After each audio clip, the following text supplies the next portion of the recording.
No extra charge for using electricity, but if you're staying over 3 hours, how about ordering another drink or dessert? Step 4. Last bite standing. There's a mysterious custom in Korea. The last bite standing.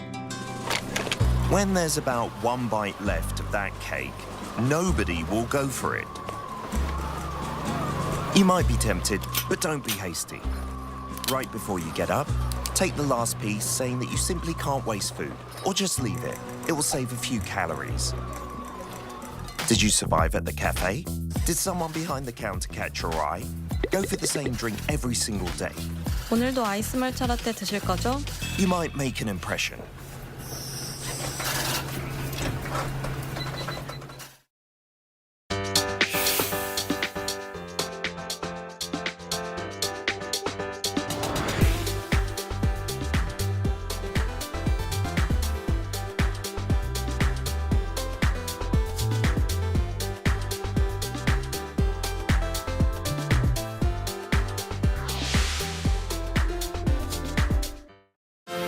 Millennial and Gen Zs are reshaping the world.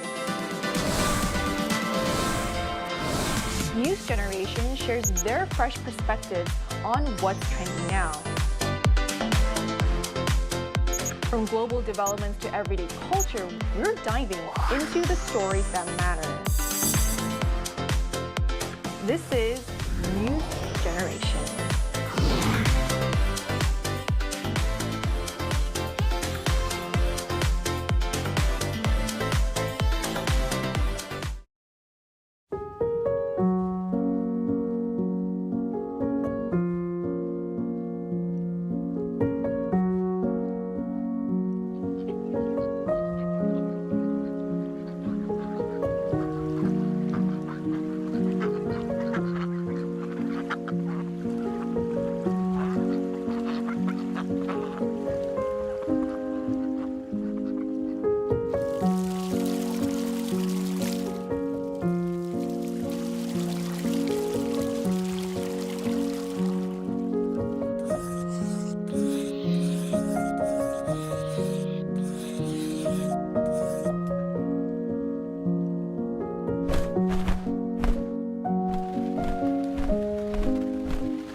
Introducing Korean broadcast content that you won't be able to stop watching. For weary modern souls, Dr. Romantic, the quirky genius doctor of Puldam Hospital, prescribes heartwarming tales of humanity. A couple together for 7 years sees their rose-tinted glasses shatter. Can they keep their relationship alive? Discover the raw stories of youth, work, and love. Beyond what social media can show, experience the vibrant Korea through its hidden gems. Mama, the ultimate K-pop festival for global fans. Find your star in a feast of trendy music and electrifying performances. Now, the whole world enjoys it together.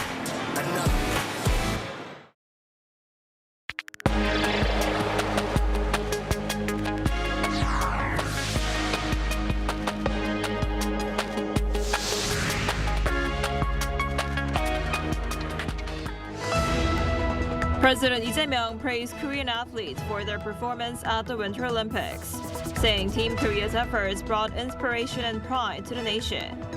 He also called for broader public access to international events, apparently referring to concerns that interest declined after local broadcaster JTBC secured exclusive broadcasting rights to this year's games. U.S. President Donald Trump is warning countries against backing away from recently negotiated trade deals with Washington, threatening that they could face even higher levies. This follows last week's decision by the Supreme Court that struck down reciprocal tariffs. North Korea's biggest political event is currently underway, but so far the regime has not sent any direct message to Seoul or Washington. The regime announced this morning that Kim Yo-jong, the powerful sister of the regime's leader, has been promoted to a department head within the ruling Workers' Party. Hello and thanks for joining us on Arirang News.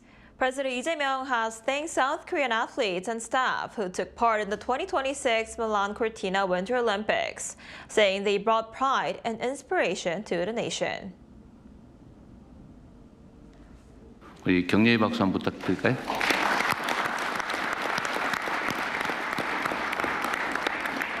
수고 많으셨습니다.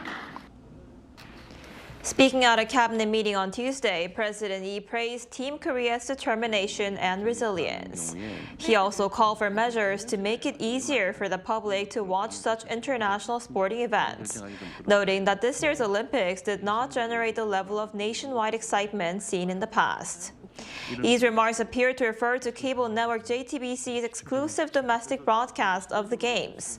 JTBC secured broadcast rights for the Olympics from 2026 through 2032 from the International Olympic Committee in 2019.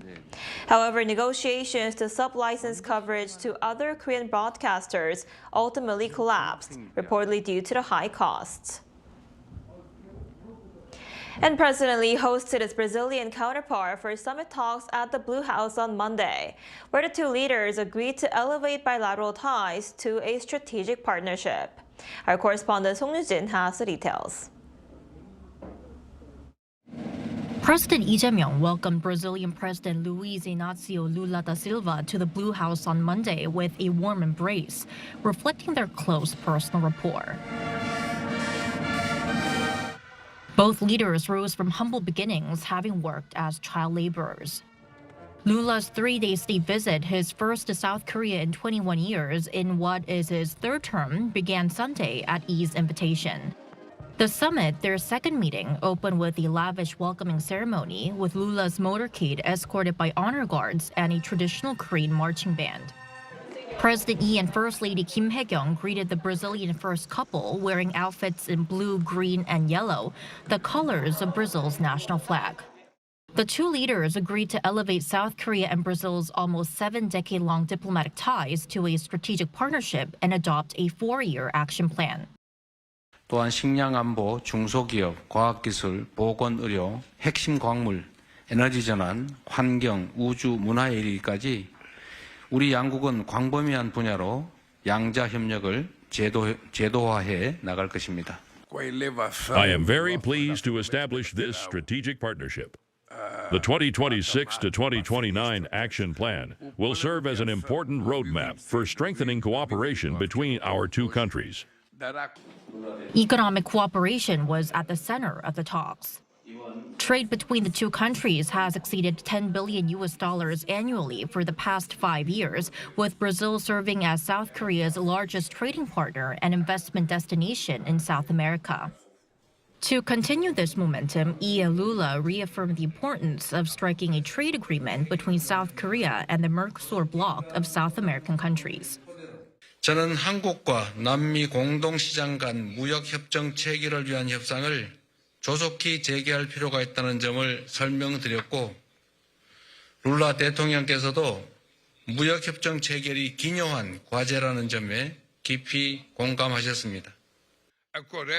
South Korea is Brazil's fourth largest trade partner in Asia. There remains significant untapped potential between our countries. And we agreed to explore ways to resume negotiations suspended since 2021.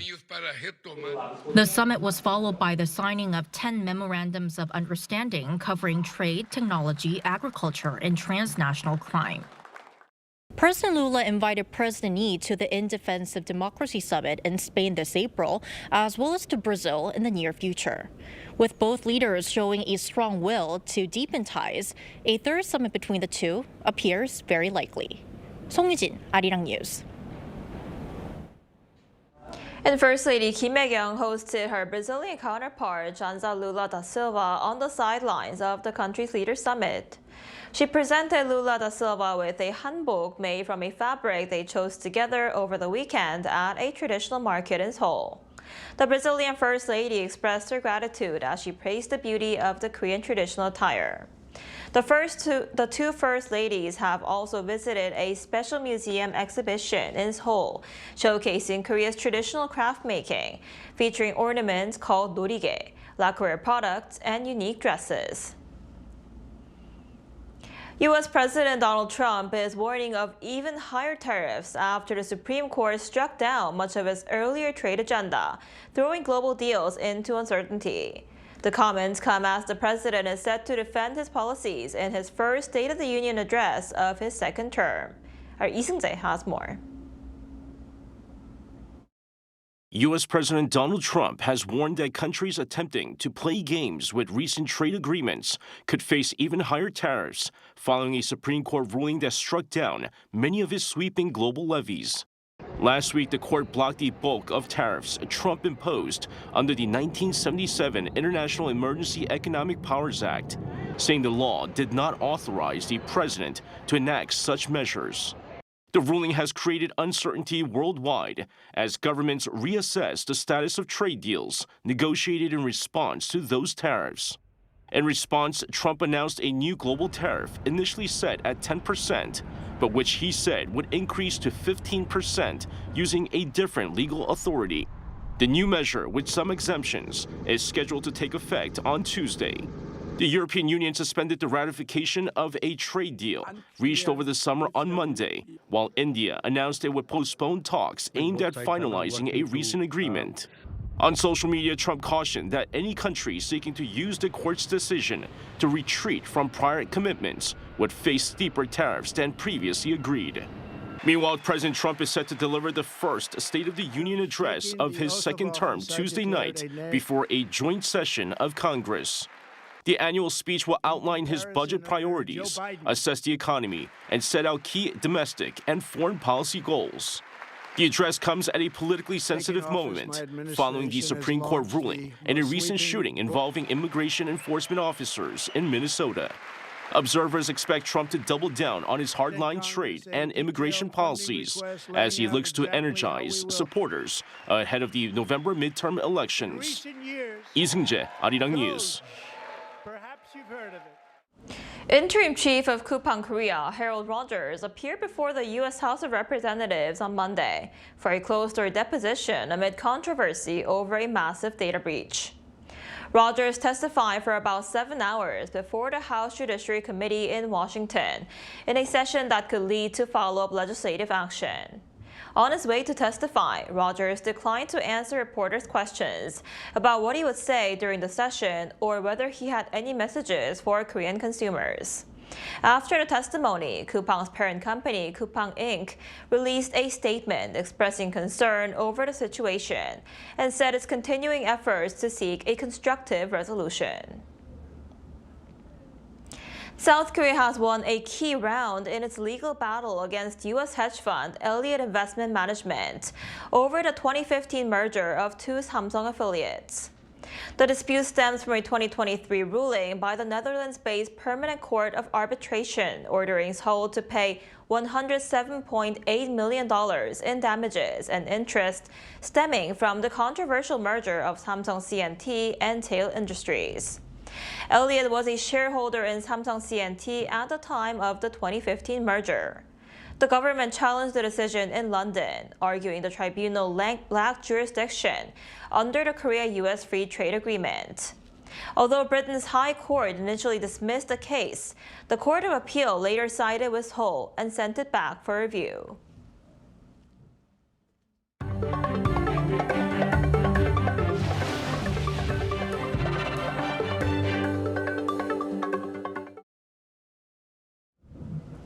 North Korea's 9th Workers' Party Congress entered its 6th day on Tuesday, and as of yet, there have been no messages directed towards Seoul or Washington. Meanwhile, Kim Yo-jong, the sister of the regime's leader, was promoted to a department head within the ruling party. Our Park Gun-woo has more. Kim Yo-jong, the sister of North Korean leader Kim Jong-un, has been promoted from vice director of a department to the head of an undisclosed department at the ruling Workers' Party. According to North Korea's state-run Korea Central News Agency on Tuesday, the decision was made on Monday, the 5th day of the 9th Workers' Party Congress. Kim Yo-jong was also reinstated as an alternate member of the Politburo, the party's highest policy-making body, after having been demoted to an ordinary Central Committee member 5 years ago. The KCNA also announced the 5 members of the Politburo Standing Committee, the regime's highest decision-making body when plenary meetings of the party's Central Committee are not in session. Led by Kim Jong-un, the newly reshuffled body now consists of Premier Park Tae-sung, Cho Yong-won, and newly appointed Kim Jae-ryong and Lee Il-hwan. The change marks a generational shift in leadership as former senior member Choi Dong-hae was removed. A signal of Kim Jong-un consolidating power with people who are loyal to him, like people who owe their status and their power and the position to him rather than the previous successor. A lot of the older folks will have still ties to the previous leader, Kim Jong-il. Remarks by Kim Jong-un from Monday's meeting, where he said that no challenge or change in circumstances would be able to slow or stop the North's advance, were also reported. No specific messages were issued regarding external policies towards South Korea or the U.S., as his remarks focused largely on domestic issues. This Party Congress has been a little bit less forthcoming on details compared to the last one. They don't want to say anything that's going to trip them up later, depending on how the talks with Trump and Xi play out. And so I think it's just a bit of cautious strategic sort of positioning and sort of just waiting to see how that plays out to figure out what their next step is going to be. Meanwhile, the current party Congress has now entered its 6th day, while the previous session lasted a total of 8 days. Park Gun-woo, Arirang News. Producer prices in South Korea rose for the 5th consecutive month in January, driven largely by semiconductors, agricultural produce, and financial services. According to the Bank of Korea this morning, the producer price index stood at 122.50 last month, up 0.6% from December. Computer, electronic, and optical devices rose 1.8%.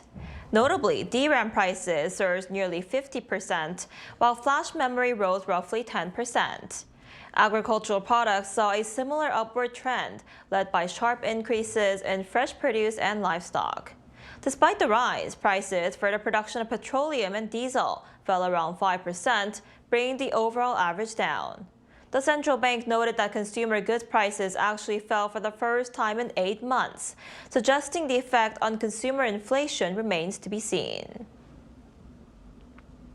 And tickets for BTS' upcoming concert at Gwanghwamun Square were snapped up immediately after reservations opened. Online ticket reservations for the group's free comeback concert opened last evening at 8 p.m. Limited to 1 per person, the reservation provided tickets that assigns a seat in the designated seating area. Demand surged immediately after booking opened, and at one point, the online virtual queue page exceeded 100,000 people.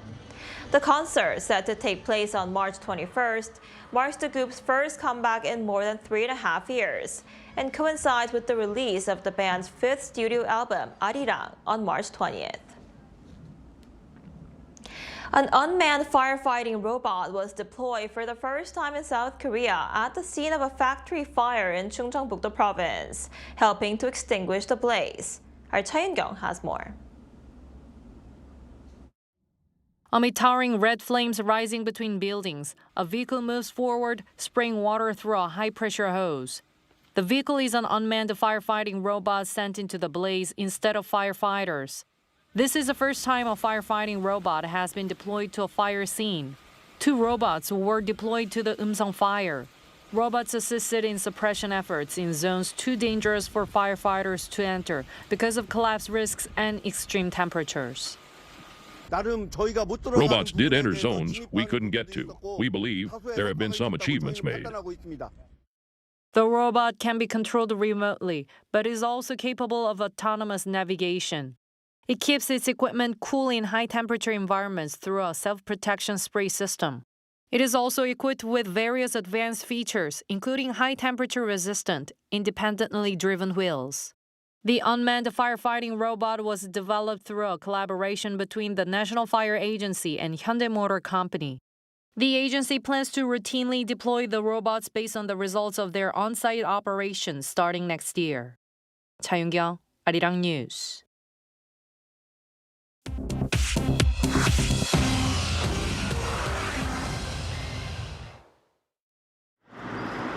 This is The World Now, bringing you everything you need to know from around the globe. London police have arrested former British ambassador to the United States, Peter Mandelson, on suspicion of misconduct in public office amid a political scandal tied to Jeffrey Epstein.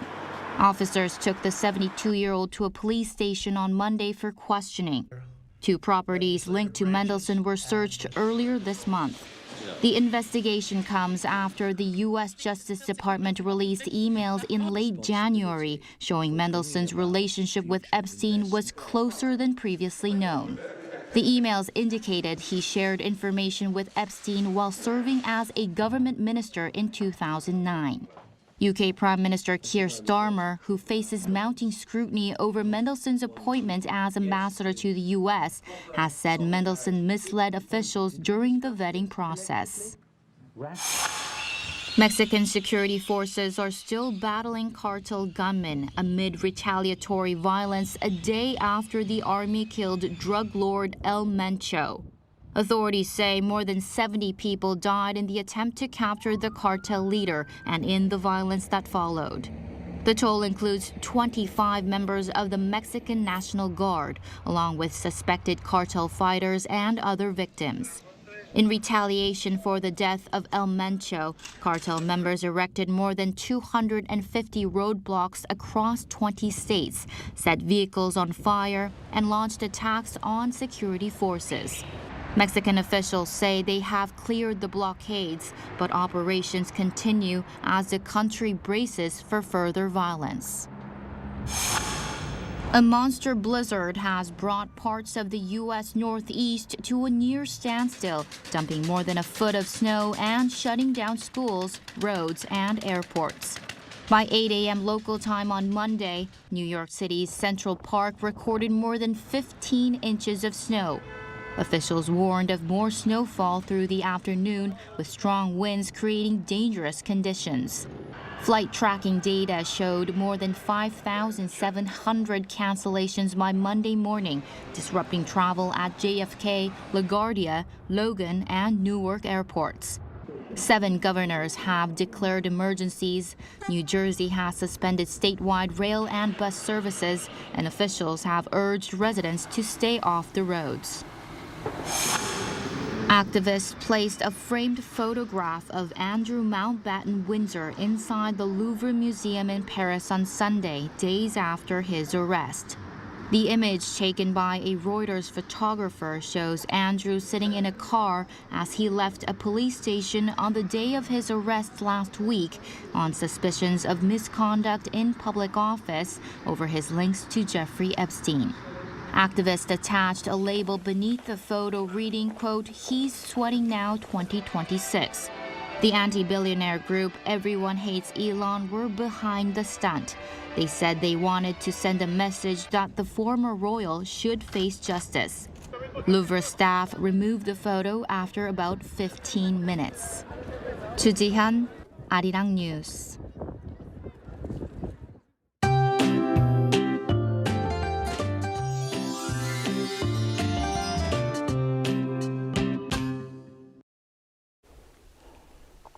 After a prolonged stretch of very dry weather, rain and snow are finally arriving nationwide today, helping to ease the dryness. Precipitation is forecast to expand to most parts of the country by the afternoon. Then until tomorrow, Jeju could see up to 80 millimeters of heavy rainfall. Gyeongsang-do province might get up to 40 millimeters, but the capital area will see spotty rain. Then the inland southern regions could see a significant amount of snow. Western parts of Gyeongsang-do province could get up to 10 centimeters of heavy snow, with a chance of a heavy snow advisory being issued. So extra precautions are necessary. And this afternoon, Seoul will be getting up to 6 degrees Celsius, Gwangju topping out at 7 degrees. Then Jeju Island will see wintry mix through the rest of the week. Meanwhile, temperatures will rise rapidly tomorrow afternoon, feeling more like spring.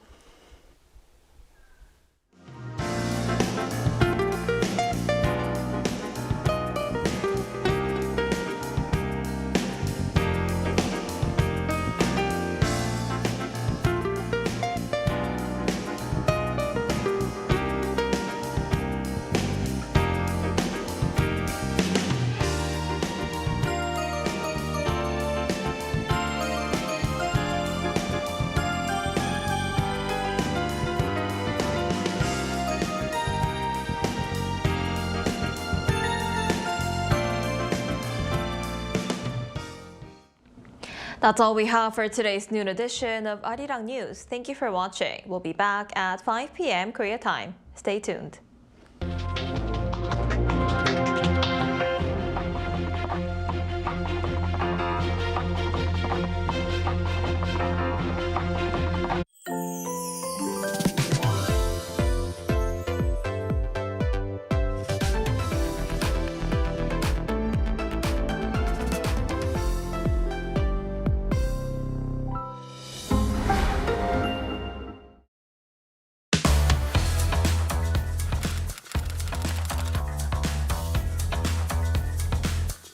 Time to set the facts straight. Get Korea right.